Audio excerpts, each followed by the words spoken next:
নমস্কার। আমরা এসে পৌঁছে গেছি ভারত বাংলাদেশ বর্ডারে। এই যে দেখছেন আমার পিছনে, এটা হচ্ছে পদ্মা নদীর একটা নালী। মেন পদ্মা এখান থেকে মোটামুটি প্রায় 40 কিলোমিটার। মধ্যে যে এটা দেখছেন, এই যে মধ্যে এটা চর। আর ওই দূরে, একদম দূরে, আমি যদি মোবাইলে ক্যামেরা দেখাই, যদি দেখতে পান, একদম দূরে ওটা ওই গাছগুলো দেখছেন, সেখানে বাংলাদেশের ঘর বাড়ি যে দেখতে পাবেন সেগুলো আছে। নিশ্চয় এগুলো দিকে আস্তে আস্তে দেখাবো। আর অনেক দূরে, একটু দূরেই ওখানে আছে আমাদের বিএসএফ ক্যাম্প। আর ওই যে ওয়াচ টাওয়ার ওইদিকে আছে, এটা বাংলাদেশ না, এটা ইন্ডিয়া।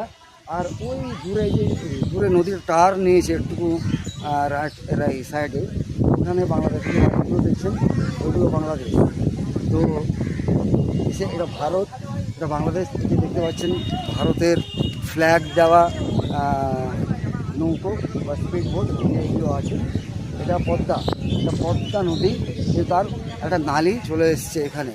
হ্যাঁ, তো প্লিজ দেখুন, আর একটু পরে নিশ্চয়ই দেখাচ্ছি ভালোভাবে।